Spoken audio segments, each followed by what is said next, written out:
लोकसभा चुनावों में विपक्ष की राह आसान नहीं है और कुछ लोग तो ये कह रहे हैं कि ये विपक्ष का मिशन इम्पॉसिबल है। मगर विपक्ष का मिशन इम्पॉसिबल यानी कि अभियान असंभव को संभव करने वाले ये दो चेहरे हैं, तेजस्वी यादव और अखिलेश यादव, जिनके हाथ में बागडोर है कुल मिलाकर 120 सीटें, यानी कि बिहार की 40 और उत्तर प्रदेश की 80। और ये कहा जा सकता है कि अगर इंडिया गठबंधन ने बिहार और उत्तर प्रदेश में कमाल कर दिखाया तो उसका जिम्मा, उसका श्रेय सिर्फ इन दो चेहरों को जाना चाहिए। मगर उनके सामने राह बहुत मुश्किल है। ये दोनों लगातार मुद्दों पर बने हुए हैं, मगर उनके सामने एक ऐसी मशीनरी है जो हिंदुओं और मुसलमानों को बांटती है, जो जहर घोलती है, जो झूठ बोलती है। इसीलिए इन दोनों का मुद्दों पर बना रहना जरूरी भी है, मगर साथ साथ मुश्किल भी है, क्योंकि अभी अभी मैंने आपको बताया उनके सामने चुनौती क्या है। तेजस्वी यादव क्या कह रहे हैं, इस पर गौर फरमाइए। वो बाकायदा 4 अखबारों की कतरन का हवाला देते हुए क्या कह रहे हैं आपके स्क्रीन पर। तेजस्वी कहते हैं देश का मुद्दा है नौकरी, रोजगार, महंगाई, शिक्षा, चिकित्सा, विकास। मगर मोदी जी का मुद्दा है हिंदू मुस्लिम, मंदिर मस्जिद, शमशान कब्रिस्तान, गुड़ गोबर, मछली तितली, आलतू फालतू। और यहां पर तेजस्वी यादव अपने एक बयान का जिक्र कर रहे हैं जो आप इन 4 अखबारों की कतरन में देख रहे हैं। प्रधानमंत्री के पास अब बोलने के लिए असत्य भी नहीं बचा। देश में बेरोजगारी बड़ा मुद्दा, मगर कोई नेता बात नहीं कर रहा। 2 चरणों के मतदान के बाद एनडीए के लोग डिप्रेशन में हैं। तेजस्वी यादव कहते हैं कि हम लगातार मुद्दे पर बने हुए हैं और उसकी जमीन हमने तब तैयार की थी जब वो राज्य के डेप्यूटी चीफ मिनिस्टर थे। नीतीश कुमार जो नौकरी की चुनौती को असंभव मानते थे, तेजस्वी कह रहे हैं कि एक ऐसा मुख्यमंत्री जो काम करने को राजी नहीं था, हमने उनसे काम करवाया। चाहे तेजस्वी हो या अखिलेश, दोनों लगातार मुद्दों पर बने हुए हैं। दोनों इस बात को संबोधित कर रहे हैं कि देश के युवा के साथ किस तरह का विश्वासघात किया गया है, देश के किसान के साथ किस तरह का विश्वासघात किया गया है। मगर बड़ा सवाल यह दोस्तों, उनकी जो चुनौती है वो एक ऐसी मशीनरी के साथ है जिसके सबसे ऊपर बैठे हुए हैं देश के सबसे लोकप्रिय राजनेता प्रधानमंत्री नरेंद्र मोदी। मगर यह लोकप्रियता ऐसे ही नहीं आती है, उसे साथ मिलता है साम दाम दंड भेद का, उसे साथ मिलता है ईडी, इनकम टैक्स और सीबीआई का, उसे साथ मिलता है 2 रुपल्ली ट्रोल्स का और गोदी मीडिया के गुल्लुओं और कालुओं का।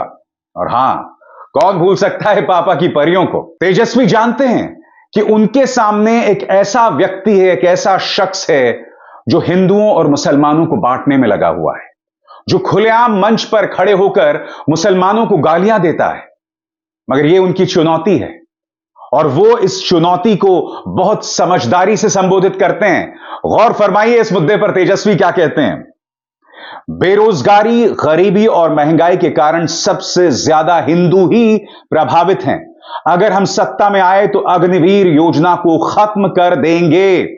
अग्निवीर योजना में आप लोग जानते हैं क्या है, 4 साल में आपको बाहर कर देगा। 18 साल में ज्वाइन कीजिए, अब 22 साल में रिटायर हो जाइए। मूछो नहीं आएगा कि रिटायर करना देगा, ब्याह भी नहीं हुआ होगा कि रिटायर हो जाएगा, और 2 साल तो ट्रेनिंग में चला जाएगा। तो अब शहीद कोई होगा तो अग्निवीर योजना में शहीद का दर्जा नहीं है। पेंशन जो मिलता था जवानों को, पेंशन नहीं है अग्निवीर में। आर्मी के कैंटीन की सुविधा था, अग्निवीर योजना से जो आएगा उसको कैंटीन का भी सुविधा नहीं है।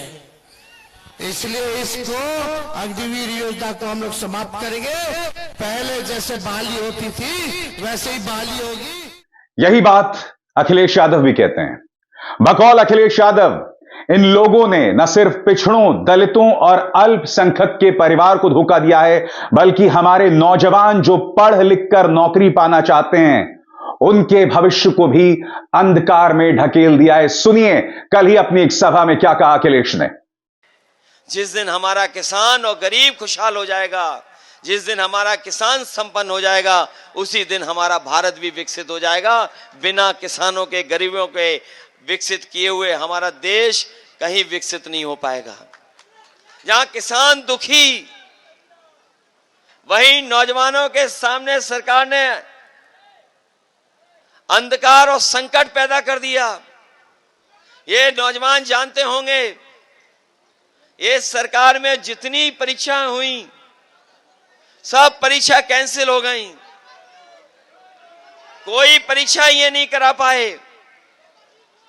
इस सरकार में हर परीक्षा का पेपर लीक हो गया। ये जो लोग कहते हैं कि इनकी सरकार सब चीजों को सुरक्षित रखती है, लेकिन सोचो कितनी परीक्षाएं दी नौजवानों ने जिसके पेपर लीक हो गए। 1-2 परीक्षाएं नहीं, 3-4 नहीं, 10 से ज्यादा परीक्षाएं जो इस सरकार में हुई, सबके पेपर लीक हो गए। और ये पेपर लीक जानबूझ करके सरकार करा रही है। इसलिए करा रही क्योंकि नौजवानों को नौकरी न देनी पड़े। क्योंकि अगर नौकरी देनी पड़ेगी तो आरक्षण भी देना पड़ेगा। नौकरी सबको मिलेगी, आरक्षण पीडीए परिवार को मिलेगा। तो ये लोग न केवल पीडीए परिवार को धोखा दे रहे हैं, बल्कि हमारे तमाम नौजवान जो नौकरी पाना चाहते हैं, जो पढ़ लिख करके मेहनत करके परीक्षा लिख रहे हैं, उनके भविष्य को भी अंधकार में डाल रहे हैं।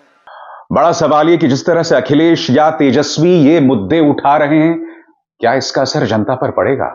जैसा मैं कह रहा हूं और बार बार कह रहा हूं, उनका मुकाबला एक ऐसे तंत्र से है जो हिंदू को भड़काता है, डराता है, बार बार ये कहता है कि अगर हम सत्ता से चले गए तो तुम बर्बाद हो जाओगे। हालांकि वही देश की जनता जो इस झूठ में विश्वास कर लेती है, वो ये भूल जाती है कि 2014 से पहले भी हिंदुओं का वजूद था, कोई हिंदू खतरे में नहीं था। सबसे बड़ी विडंबना, जब देश में प्रधानमंत्री एक ऐसा व्यक्ति है जो खुद को हिंदू हृदय सम्राट बताते हैं, उनके वजूद में आने के बाद ही हिंदू खतरे में आ गया है। क्या यह सवाल कभी आप जनता से पूछते हैं? वो जनता जो बरगला गई है, वो जनता जिसे ब्रेन वॉश कर दिया गया है। अखिलेश कहते हैं, कहने को ये डबल इंजन की सरकार है, मगर डबल इंजन से कोसों दूर है, क्योंकि इस डबल इंजन का एक इंजन खराब हो चुका है। और सुना है कि जो लोग डबल इंजन की सरकार बताते थे, बड़ी बड़ी होर्डिंग लगाई हैं, उसमें एक इंजन पहले से ही गायब है।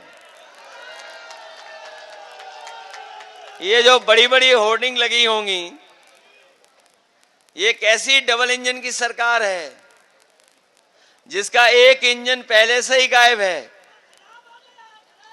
और जिसके लिए वोट मांगने आए हैं या वो आ रहे हैं, बताओ उनकी होर्डिंग पे कहीं तस्वीर दिखाई दे रही है आपको? जिनके लिए वोट मांगने आ रहे हैं तो बताओ कहीं होर्डिंग पे हैं वो क्या? तो सोचिए वो पहले से ही गायब हैं, और जब बरेली वाले वोट डालेंगे जो एक हैं वो भी गायब हो जाएंगे। अखिलेश बार बार कह रहे हैं कि इस सरकार ने न सिर्फ युवाओं, महिलाओं और साथ साथ किसानों, उन्हें भी धोखा दिया है। वो कह रहे हैं कि अगर हम सत्ता में आए तो न्यूनतम समर्थन मूल्य को लेकर एक अहम और सार्थक पहल करेंगे। सुनिए अखिलेश अपने मन से देश के किसानों को, खासतौर से उत्तर प्रदेश के किसानों को क्या भरोसा देते हैं, सुनते हैं। जो एमएसपी के अधिकार को लेकर के हमारे किसान लगातार काम कर रहे हैं, लड़ रहे हैं, मांग कर रहे हैं, हम अपने तमाम किसान भाइयों को भरोसा दिलाना चाहते हैं। समाजवादी पार्टी और इंडिया गठबंधन ने तय कर लिया है कि जब भी सरकार बनेगी, अपने किसानों को एमएसपी का कानूनी अधिकार दिलाने का काम हम लोग करेंगे, जिससे हमारे किसानों की आय बढ़ सके। दोस्तों, आपको समझना पड़ेगा कि अखिलेश और तेजस्वी की चुनौती कितनी गंभीर है। आपको क्या लगता है कि नीतीश कुमार को अपने पाले में भाजपा क्यों लाई? क्योंकि हमें यह नहीं भूलना चाहिए कि नीतीश कुमार की पुलिस ने भाजपा के नेताओं को सड़क पर घसीट घसीट कर पीटा था। नीतीश कुमार को महिला विरोधी बताया था भाजपा के नेताओं ने। माननीय सम्राट चौधरी, माननीय मोराठा चौधरी ने यह तक कह दिया था कि मैं मोराठा तब तक नहीं खोलूंगा जब तक नीतीश जी का वजूद खत्म ना हो जाए, यानी कि वो मुख्यमंत्री पद से ना हट जाएं। मगर बावजूद इसके वो हिंदी में कौन सी कहावत है, थूक कर, आपको पता है। तो वो सब करना पड़ा था इनको। क्यों करना पड़ा था? क्योंकि अब तेजस्वी का मुकाबला किन ताकतों से, इस पर गौर कीजिए। एक तरफ भारतीय जनता पार्टी का वोट बैंक, साथ में नीतीश कुमार, चिराग पासवान, जितिन राम मांझी, जब ये तमाम लोग मिल जाते हैं तो इनके पास कास्ट का ऐसा कॉम्बिनेशन हो जाता है जो अभेद्य है। 40 सीटों पर कम से कम अगर हम इस कास्ट कॉम्बिनेशन की बात करें तो तेजस्वी यादव के आगे दिखाई देते हैं। मगर तेजस्वी यादव के पास क्या है, मैं आपको बताता हूं। हालांकि अगर हम जातीय समीकरण की बात करें तो तेजस्वी यादव कमजोर दिखाई देते हैं, मगर तेजस्वी यादव के पास कुछ और है दोस्तों। लगातार पिछले कुछ सालों से वो नौकरी और बेरोजगारी के मुद्दे पर जनता को संबोधित कर रहे हैं। उनके साथ जातियों से ऊपर उठकर लोग आकर जुड़ रहे हैं, धर्म से ऊपर उठकर लोग आकर जुड़ रहे हैं, और यह उनकी ताकत है। मगर बड़ा सवाल यह, 40 सीटें हैं, क्या तेजस्वी यादव अपने करिश्मे के चलते तमाम जातियों को अपने साथ जोड़ पाएंगे? क्योंकि हम यह ना भूलें, जातीय समीकरण पर तेजस्वी यादव भी राहुल गांधी की तरह खासे उग्र रहे हैं। बड़ा सवाल यहां पर कि क्या राहुल गांधी की मौजूदगी और तेजस्वी यादव, क्या यह टीम बिहार में इंडिया गठबंधन के लिए चमत्कार कर पाएगी? चुनौती दोस्तों बहुत मुश्किल है, मगर राजनीति असंभव को संभव करने का काम ही तो है। तो एक तरफ बिहार में यह चुनौती है तेजस्वी की, दूसरी तरफ अगर हम अखिलेश की बात करें, हम यह नहीं भूल सकते हैं कि उत्तर प्रदेश वो राज्य है जहां राम मंदिर की प्राण प्रतिष्ठा हुई थी। उत्तर प्रदेश के गली गली में 22 जनवरी को किस तरह का प्रचार चला था, आप और हम सब जानते हैं। कहने को श्री राम की प्राण प्रतिष्ठा थी, मगर पूरी तरह से महिमा मंडन सिर्फ एक शख्स का हुआ, माननीय प्रधानमंत्री। मंच पर सिर्फ प्रधानमंत्री थी। मकसद साफ था कि प्रधानमंत्री को ईश्वर तुल्य बता दिया जाए, भगवान जैसा बता दिया जाए। अखिलेश का मुकाबला इस बात से है। अब यह भी नहीं भूलना चाहिए कि पिछले कुछ अरसे में भाजपा लगातार कोशिश कर रही है कि छोटी छोटी जातियों के नेताओं को अपने पास लाया जाए, जैसे ओम प्रकाश राजभर अब भाजपा के मोर्चे में। इसके अलावा इंडिया गठबंधन में अपने एक लेवल पर सिर्फ टव्वल जारी है। ये तमाम चुनौतियां उनके सामने। इसलिए मैं बार बार कह रहा हूं कि 80 सीटों में अखिलेश की चुनौती बहुत मुश्किल है। मगर जैसे कि मैंने बिहार में कहा, असंभव को संभव करना ही तो राजनीति है। अब देखना है कि अखिलेश कितनी भारी चुनौती प्रधानमंत्री नरेंद्र मोदी को दे पाते हैं। तो एक बार फिर इन दो चेहरों पर गौर कीजिए, अखिलेश यादव और तेजस्वी यादव। ये दोनों सही मायने में जीत और हार के बीच का फर्क साबित हो सकते हैं। अभिसार शर्मा को दीजिए इजाजत। नमस्कार। स्वतंत्र और आजाद पत्रकारिता का समर्थन कीजिए, सच में मेरा साथी बनिए। बहुत आसान है दोस्तों, इस ज्वाइन बटन को दबाइए और आपके सामने आएंगे ये 3 विकल्प। इनमें से एक चुनिए और सच के इस सफर में मेरा साथी बनिए।